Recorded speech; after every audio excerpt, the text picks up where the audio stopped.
Pilipinas, live mula sa Pag-asa Weather and Cloud Forecasting Center. Official na po ang simula ng ating rainy season. Nilabas na po ng Pag-asa ang press release kaugnay ng onset ng rainy season. Kaya may pasilan, ito ang mga dapat tandaan. Gumagamit ang Pag-asa ng mga weather satellite. Isolated at localized thunderstorm. Umaraw man umulan, kaakibat nyo kami tungkol sa lagay ng ating panahon. Dahil sa Panahon TV, walang pinipiling panahon ang pagbibigay impormasyon. Ang programang ito ay hatid sa inyo ng Air 21. Sagot ko, padala mo!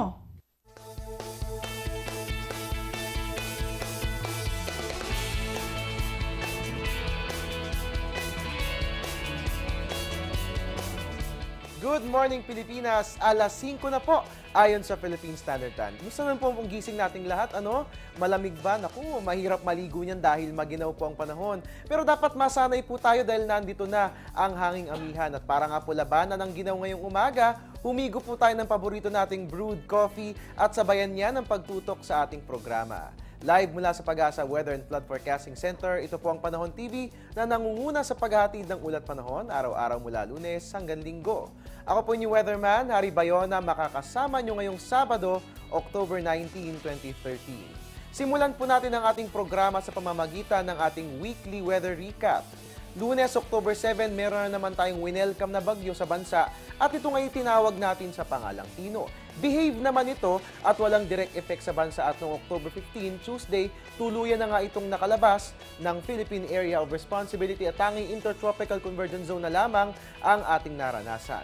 October 16, Wednesday, naging maulan po ang ating panahon dahil po yung tinatawag na Intertropical Convergence Zone, naging maulan po sa Metro Manila at sa buong bansa. October 17 naman, we made the holiday season official dahil welcome na natin pong muli ang Northeast Monsoon o hanging amihan sa Philippine Area of Responsibility at kahapon nga po ay amihan na nga po ang naging prevailing weather system na umiral sa bansa at partikular itong nakaapekto sa Hilagang Luzon. So Merry Christmas na po ang batian nating lahat, ano? Dahil nandito na nga po ang hanging amihan. At ngayon nga po mga kababayan, no, dahil amihan na nga po ang prevailing weather system sa bansa, mahalagang malaman ano nga bang mga dapat asahan sa lagay ng ating panahon. At this point, makakasama po natin si Pag-asa Weather Forecaster Manny Mendoza. Good morning, Mr. Mendoza. Good morning, Harry, at sa mga taga-subaybay po ng Channel 4. Alright, Mr. Mendoza, nagsimula na nga pong umiral ang amihan sa Hilagang Luzon. Ngayong nasa bansa na ito, ano po bang mga pagbabago ang dapat asahan sa ating panahon at sa ating klima? Para po sa kaalaman ng sambayanang Pilipino, ang ating pong Northeast Monsoon ay pumasok na nga po sa ating bansa. Tulad nga po ng ating inaasahan, sa pagdaloy po ng Northeast Monsoon o hanging amihan, makakaroon po tayo ng malalamig na panahon. Medyo bababa na po yung ating temperatura. And then, magkakaroon po tayo ng kalat-kalat na mga pag-ulan doon po sa mga lugar na apektado ng Northeast Monsoon. At then, yung pong karagatan po natin ay tataas din po yung mga pag-alon sapagkat lalakas nga po yung hanging nagmumula sa Northeast Monsoon, nagmumula po sa high pressure area sa mainland China. Ang ibig po sabihin, ang Northeast Monsoon ay ito po ay weather system o panahon upang tayo po ay magkaroon ng panibagong karanasan. Kung ang pag-uusapan po ay weather, pagkat lumipas na nga po yung ating hanging habagat. Panahon po ngayon naman ang hanging amihan. Ibig pong sabihin, panahon po ito ng taglamig. Alright, panahon na nga po ng taglamig at tunay nga maginaw ang ating umagang mga sinasalubong mga kababayan dahil nga po yan sa nasabing weather system.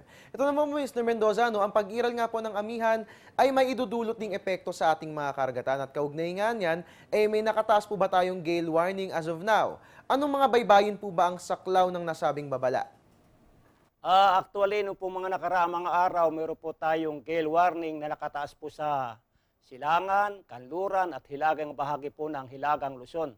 Sa araw pong ito, pasalamat po yung mga magdaragat, wala pong nakataas na gale warning. Pero kapag tumindi pong muli, lumakas pong muli ang high pressure area sa mainland China, siyempre lalakas pong muli yung mga alon sa karagatan, sa northern Luzon, magkakaroon pong muli tayo ng gale warning, tataas pong muli yung mga alon sa karagatan, and then panahon po para umiwas sa karagatan sa Northern Luzon ang atin pong mga kababayang naglalakbay sa karagatan.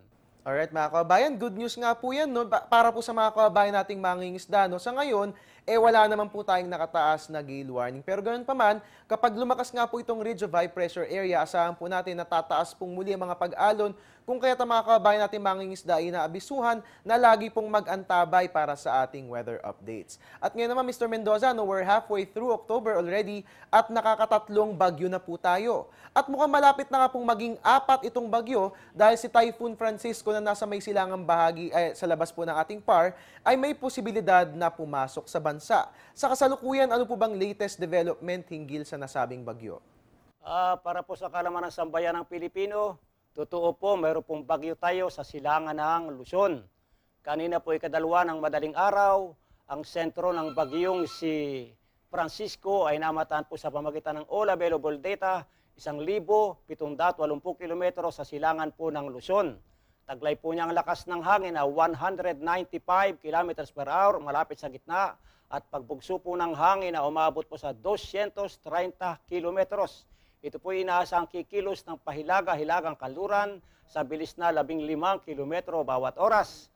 At ito nga po ay papangalanan nating Urduha kung sakali pong pumasok sa Philippine Area of Responsibility. At ito nga po inaasahan nating papasok sa PAR sa Monday morning. At kapag ito nga po ay pumasok sa PAR, ito nga po ay ika-21 bagyo na pumasok na o papasok pa sa Philippine Area of Responsibility ang bagyong si Urduha. At wala po itong any effect sa bansang Pilipinas, wala na pong hanging habagat na kanyang pag-iibayuhin, and then ito nga po ay lalabas na sa lalong madaling panahon, sa palagay ko po, Tuesday morning sa Philippine Area of Responsibility, patungo po rin siya sa Japan, na kung saan yung bagyong si Tino ay nagpunta sa Japan, yung pong landas na tinahak ng bagyong si Tino, yun din po ang landas na tatahakin ng bagyong si Urduha. Alright, great news mga kababayan. Papasok nga po ito sa bansa, no, si Bagyong Francisco, at papangalanan nga po nating Urduha. Ang good news nga po dyan ay hindi ito direktang makakaapekto sa bansa at lalabas din po ito agad ng Philippine Area of Responsibility. Parang magkakape lang itong bagyo, no? Parang iniinom mong kape ngayon. Parang ganyan lang din ang gagawin nitong bagyong paparating. At ngayon nga pong Sabado, Mr. Mendoza, ano nga bang dapat asahan sa ating panahon? Ayon po yan sa 5 a.m. weather forecast ng Pag-asa. Para po sa kalaman ng lahat ng nanonood sa Channel 4, narito po ang ating latest weather forecast. Ang Ilocos Region, Cagayan Valley, Cordillera Region at mga probinsya po ng Eastern Luzon ay makakaranas po ng maulap na kalangitan na may katamtaman o mga kalat-kalat na mga mahinang pag-ulan. Ang Metro Manila po at nalalabing bahagi po ng Luzon ay magkakaroon lamang ng bahagyang maulap hanggang sa maulap na kalangitan na may pulo-pulong mahinang pag-ulan. Siyempre pa po ang Visayas at Mindanao ay magkakaroon din po ng bahagyang maulap hanggang sa maulap na kalangitan na may pulo-pulong pag-ulan o pagkidlat pagkulog. Ang tinatayang agwat ng temperatura dito po sa Metro Manila ay mula 21 hanggang 31 degrees Celsius sa araw pong ito. Alright, maraming salamat po Mr. Mendoza. Mga kababayan, atin nga pong nakasama si Mr. Manny Mendoza na weather forecaster ng Pag-asa at siya nga po nagatid sa atin ng latest weather forecast para sa araw na ito. At ngayon naman po, alamin naman po natin anong oras nga ba sisikat si Haring Araw. Ang ating sunrise ay 5:48 a.m. Lulubog po ang ating Haring Araw sa ganap na 5:33 p.m. Ang ating moonrise ay 5:02 p.m. Ang ating moonset ay 5:46 a.m. Illumination po yan na 99%. At makikita nga po natin ang full moon ngayong araw na ito.